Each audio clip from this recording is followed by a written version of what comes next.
दोस्तों आज मैं एक्सप्लेन करने वाला हूँ हाल ही में रिलीज हुई बॉलीवुड की एक बेहतरीन मूवी को, जिसके अंदर हमें देखने को मिलेगा क्राइम, सस्पेंस और भी बहुत सी चीजें। फिल्म की कहानी बेस्ड है रेड के ऊपर, और जैसा कि आप लोग जानते ही हैं, इस फिल्म का सिक्वल फर्स्ट भी बन चुका है और कल ही इस फिल्म का सेकंड सिक्वल भी रिलीज हुआ है, जिसका नाम है रेड 2। और सबसे बड़ी बात, आप लोगों को बहुत ही मजा आने वाला है इस फिल्म के अंदर। तो आइए दोस्तों फिर एक्सप्लेन करते हैं आज की बेहतरीन मूवी को। तो कहानी की शुरुआत होती है सन 1989 राजस्थान से, और वहीं पर हम एक किले को देखते हैं जिसके अंदर राजा साहब पूल पार्टी कर रहे होते हैं। और तभी उनका आदमी आकर उन्हें बताता है कि हमारे किले की ओर आयकर भवन की बहुत सारी गाड़ियां बढ़ रही हैं। जब ये बात उन्हें मालूम चलती है तो वो काफी सतर्क हो जाते हैं। दूसरी तरफ हम देखते हैं अमेय पटनायक को, जो कि अपनी पूरी फोर्स लेकर आ रहा होता है, लेकिन तभी वो अपनी गाड़ी को एक रास्ते की ओर मोड़ लेता है। लेकिन बाकी की गाड़ियां किले की ओर जा रही थीं। मगर अमेय पटनायक ने ऐसा क्यों किया था वो तो हमें आगे मालूम चलेगा। खैर, अब सभी आयकर भवन की गाड़ियां किले में दाखिल हो जाती हैं, और जैसे सब लोग गाड़ियां से उतरकर घर की ओर रेड डालने आगे बढ़ते हैं तो राजा साहब के सभी आदमी गोलियां चलाने लगते हैं। और उधर किले के पीछे से राजा साहब का आदमी सारा खजाना ट्रकों में भरवाकर चोरी छुपे निकलवा देता है। अब राजा साहब के सभी आदमी रेड डालने आए सभी लोगों को डरा धमकाकर वहाँ से जाने पर मजबूर कर देते हैं, जिसके बाद सभी लोग अपनी जान बचाकर वहाँ से निकल जाते हैं। दूसरी तरफ हम देखते हैं राजा साहब का आदमी सारे खजाने को लेकर जा रहा था,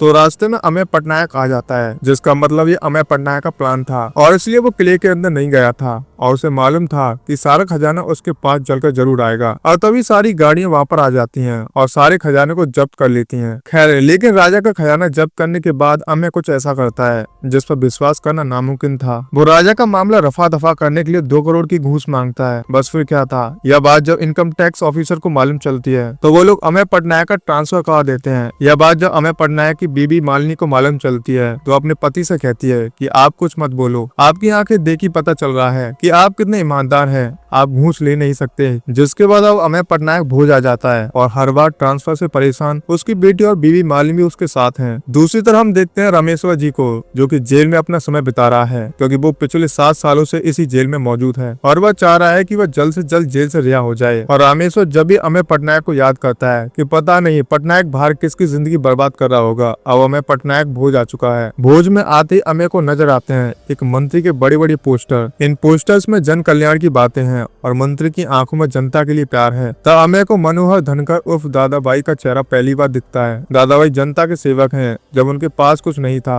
तभी वह जनता की सेवा करते थे, और इसी के चलते जनता ने उन्हें मंत्री बनाया है। और लोगों की सेवा के लिए दादाबाई ने अपनी माँ सुषमा के नाम से एक फाउंडेशन खोली है, जिसमें कई लोग नौकरी करते हैं और पैसा कमाते हैं। दादाबाई भगवान से ऊपर अपनी माँ को रखते हैं और रोज सुबह उठकर उनकी पूजा करते हैं और उनके चरणों में अपना शीश नवाते हैं। दादाबाई की छवि एकदम बढ़िया है और साफ सुथरी है, और यही अमेय के लिए शक की बात है। तो दूसरे दिन ही अमेय पटनायक ड्यूटी ज्वाइन कर लेता है, और वहाँ लोगों को मालूम है कि दरअसल में अमेय पटनायक रिश्वत के कार्ड यहाँ पर आया है। लेकिन इन सब चीजों से अमेय को फर्क नहीं पड़ता। जब उसे यहाँ धनकर भाई के बारे में मालूम चलता है तो बस अब उसके बारे में पता करने की कोशिश करने लग जाता है कि आखिरकार दादाभाई कौन है और वह क्या करता है और कैसे करता है। सारी चीजें पता करने के बाद अमेय दादाभाई के घर पर छापा मारने के लिए पूरी तरह से रेडी था। उसने कई जगह को चेक किया जहाँ उसे कैश, गोल्ड, जमीन के कागजात और बहुत सारी चीजें के बारे में मालूम चला कि यहाँ पर काला धन है। यह सारी चीजें वह अपने बड़े ऑफिसर्स को बताता है और वारंट निकलवाता है, लेकिन वह कहते हैं कि जब तक उन्हें कोई सबूत नहीं मिलेंगे तब तक वह वारंट इशू नहीं कर सकते। लेकिन अमेय पटनायक देरी नहीं करता,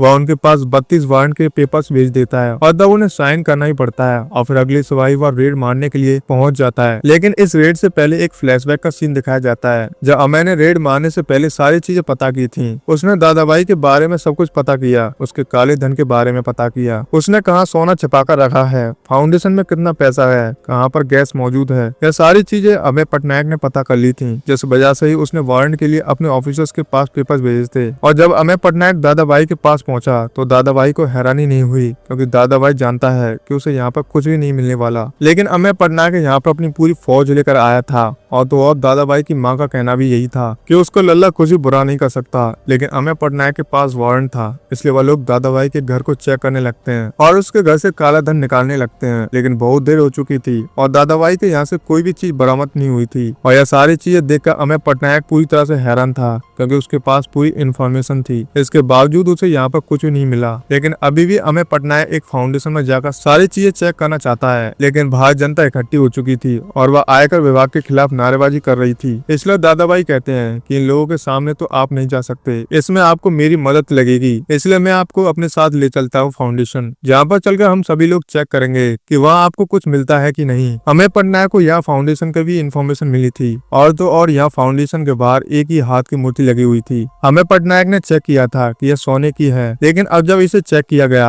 तो इसे पाया गया कि वह पीतल की है। यह सारी चीजें देखकर तो अमेय पटनायक पूरी तरह से हैरान हो चुका था कि आखिरकार ऐसा कैसे हो सकता है। तब दादा भाई यहाँ पर पटनायक को कहता है कि अगली बार आओ तो मुझे बता कर आना, ताकि मैं थोड़ी बहुत चीजें यहाँ पर रख सकूं। ऐसे खाली हाथ जा रहे हो उसे भी अच्छा नहीं लग रहा। जिसके बाद अगले दिन हमें मालूम चलता है कि अमेय पटनायक के ऊपर एक कमेटी बैठाई जाती है और आयकर विभाग के द्वारा उसे सस्पेंड कर दिया जाता है। दूसरी तरफ यह सारी न्यूज जब जेल में रामेश्वरम जी सुनते हैं तो वह भी बहुत खुश हो चुके थे कि आखिरकार पटनायक को सस्पेंड कर दिया, लेकिन वह इतनी जल्दी हार नहीं मानेगा, यह भी उन्हें मालूम है। और तो और रामेश्वर परोल पर भी आ चुका है। दूसरी तरफ अमेय पटनायक सस्पेंड हो चुका है, लेकिन वह इतनी जल्दी हार नहीं मानेगा। तभी अमेय पटनायक को एक बात याद आती है। जब आयकर विभाग के खिलाफ नारेबाजी हो रही थी तो यहाँ पर एक अंकल जी उसके पास आए थे। उन्होंने अमेय पटनायक के जेब में एक पर्ची डाली थी, उसमें नेहा राठौर लिखा हुआ था, जो कि रेलवे की कर्मचारी है। साथ ही एक बात और मालूम चलती है कि नेहा राठौर वह एक दरअसल में दादाबाई की एक्स गर्लफ्रेंड रह चुकी है, लेकिन अब वह इस दुनिया में नहीं है क्योंकि उसकी दुर्घटना में मौत हो चुकी थी। अब अमेय पटनायक नेहा राठौर के बारे में सारी चीजें पता करने लगता है और यहाँ पर दादाबाई के एक दूसरे चेहरे के बारे में मालूम चलता है कि वह लड़कियों के साथ दुष्कर्म करता है और उन्हें नौकरी दिलवाता है। ऐसा दादाबाई ने बहुत सारी लड़कियों के साथ किया। वो उन्हें नौकरी दिलवाता है और बदले में उन्हें यूज करता है और उनकी जमीन सस्ते दाम में ले लेता है। ये सारी चीजें अमेय पटनायक को मालूम चल चुकी थी, जिस वजह से वह एक वकील को हायर करता है जो कि महा बेईमान वकील है और वो यहाँ दादाबाई के खिलाफ एक PIL दर्ज करवाते हैं जो कि जमीन के संबंध में था। यह सुनकर तो दादाबाई पूरी तरह से हैरान था क्योंकि यह सारी चीजें उसके सामने प्रॉब्लम खड़ी कर सकती हैं, लेकिन वो इन्हें सॉल्व भी कर लेगा। जिसके अगले दिन एंट्री होती है ललन सुधीर नाम के आयकर विभाग के एक ऑफिसर की, जो कि अमेय पटनायक की जगह पर आया हुआ था, लेकिन यह आदमी पूरी तरह से करप्ट है। यह बात हमें मालूम चलती है क्योंकि ललन सुधीर उसी दिन जब ड्यूटी पर ज्वाइन हुआ था वो उसी दिन दादाबाई के यहाँ पर चला गया और उसने कहा कि मैं तुम्हें पूरी तरह से सपोर्ट करूंगा और कॉर्पोरेट करूंगा। आप मुझे बता दीजिएगा कि कहाँ पर रेड करनी है और कहाँ पर नहीं करनी। आपके खिलाफ मैं बिल्कुल भी नहीं जाऊंगा, आप जैसे बोलेंगे वैसा ही करूंगा। अब अगली सुबह हम देखते हैं कि ललन सुधीर अपने आयकर विभाग के बहुत सारे ऑफिसर्स को लेकर विक्रम नाम के एक आदमी के घर पर रेड मारने के लिए जाता है, जहाँ उसे 20 करोड़ बरामद होते हैं और आगे जाकर मालूम चलता है कि यह सारे पैसे दरअसल में विक्रम के नहीं है, बल्कि यह सारा पैसा दादाबाई के हैं। लेकिन यह बात ललन सुधीर को नहीं मालूम थी और ना ही दादाबाई ने यह सारी बातें ललन सुधीर को बताई थी। ललन सुधीर ने तो पहले उनसे कह दिया था कि मुझे पहले ही बता दिया करा कि कहाँ पर रेड करनी है और कहाँ पर नहीं करनी। मुझे अगर सारी चीजें बता दोगे तो मैं वहाँ पर रेड करूंगा ही नहीं। यह बात कहीं ना कहीं दादाबाई को अच्छी लगी कि आखिरकार अगर मैंने इसे बता दिया तो यह वहाँ पर रेड नहीं करेगा, वरना इस तरह से तो उसका सारा साम्राज्य खत्म हो जाएगा, क्योंकि पूरे भोज में दादाबाई का बहुत सारा काला धन फैला हुआ है। आगे हम देखते हैं अमेय पटनायक को, जो कि आयकर विभाग के ऑफिसर पहुंचता है। वहाँ पर जाकर वह उन्हें कुछ ऐसी चीजें बताता है जो देखकर वह भी हैरान थे। वह उन्हें बताता है कि मेरे पास दादाभाई के खिलाफ बहुत सारे ऐसे सबूत हैं जिससे यह साबित हो जाएगा कि दादाभाई के पास बहुत सारा काला धन है। तब आयकर विभाग के ऑफिसर अमेय पटनायक के सस्पेंशन को रोक देते हैं और उसे वापस नौकरी पर बुलाते हैं। ऑफिसर्स को यह सारी चीजें इसलिए करनी पड़ी क्योंकि अमेय पटनायक ने उन्हें वादा किया है कि वह दादाभाई के यहाँ से 500 करोड़ का काला धन लेकर आएगा। अगर वह यह नहीं कर पाया तो यह रेड उसकी आखिरी रेड होगी और हमें मालूम चलता है कि दादाभाई के यहाँ पर अमेय पटनायक रेड मारने वाला है। वह उसकी 75वीं रेड होगी। दूसरी तरफ हम रामेश्वर को देख पाते हैं जो कि एक न्यू होटल में मौजूद था और इस होटल के बारे में रामेश्वर को भी मालूम है कि यह होटल दादाभाई का है और यहाँ पर रामेश्वर को मालूम है कि इस होटल में मूल कोड़ दंड की गर्जन होने वाली है और अमेय पटनायक खुद चलकर उसे बर्बाद करेगा।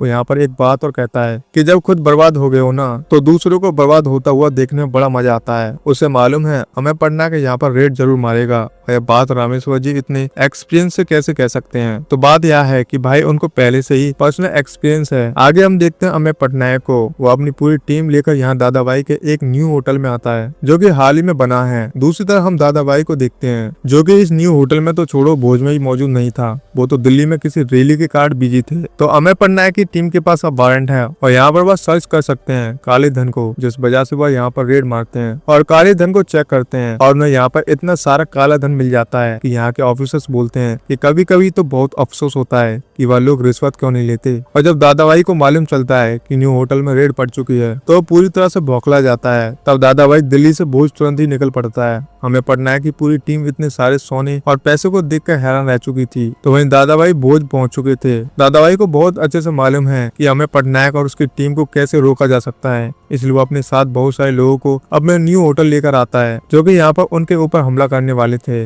बहुत ज्यादा खतरनाक थे, लेकिन पुलिस वाले उन्हें रोकने की कोशिश करते हैं, लेकिन यह कोशिश नाकाम रहती है क्योंकि वो बहुत सारे थे। यह बात हमें पटनायक को भी बहुत अच्छे से मालूम है कि अगर यह लोग अंदर घुसे तो उनका मरना तो एकदम तय है, यह रेड फालतू में ही बेकार हो जाएगी। तब हमें पटनायक के दिमाग में एक आइडिया आता है और वो ऊपर की फ्लोर की एक बहुत ही बड़ी खिड़की को तोड़ता है और उस खिड़की से वो लोग नोट बरसाने लगते हैं। और जो लोग उनके ऊपर हमला करने वाले थे अब वो लोग नोटों को बटोरने में बिजी हो जाते हैं। यह देखकर यहाँ दादा भाई भी पूरी तरह से हैरान था और इसी के चलते यहाँ पर हमें पटनायक अपनी पूरी टीम को लेकर सही सलामत निकल पड़ता है। जिसके बाद हमें पटनायक एक दूसरी जगह पर जाता है और उस जगह से वो लोग उस सोने से भरी मूर्ति वाला हाथ भी निकाल लेते हैं और वहाँ से भी जाने लगे थे कि तभी यहाँ पर दादा भाई आ जाता है। अब उसके साथ बहुत सारे लोग थे, पुलिस भी यहाँ पर ज्यादा मौजूद नहीं थी और अब वो लोग हमें पटनायक को बस मारने ही वाले थे कि तभी दादा भाई की माँ उन सभी लोगों के सामने आ जाती है, जिस वजह से सभी लोग रुक जाते हैं। और मालिनी यहाँ पर उन सारी लड़कियों को लेकर आ गई थी जिन लड़कियों के साथ दादा भाई ने दुष्कर्म किया था। और तो और पूरी पब्लिक के सामने दादा भाई की पोल खुल जाती है। सभी को बता दिया जाता है कि आखिरकार दादा भाई की क्या छवि है, उसने इन लड़कियों के साथ क्या किया है। यह सारी चीजें दादा भाई की मालूम चल जाती है। लोगों के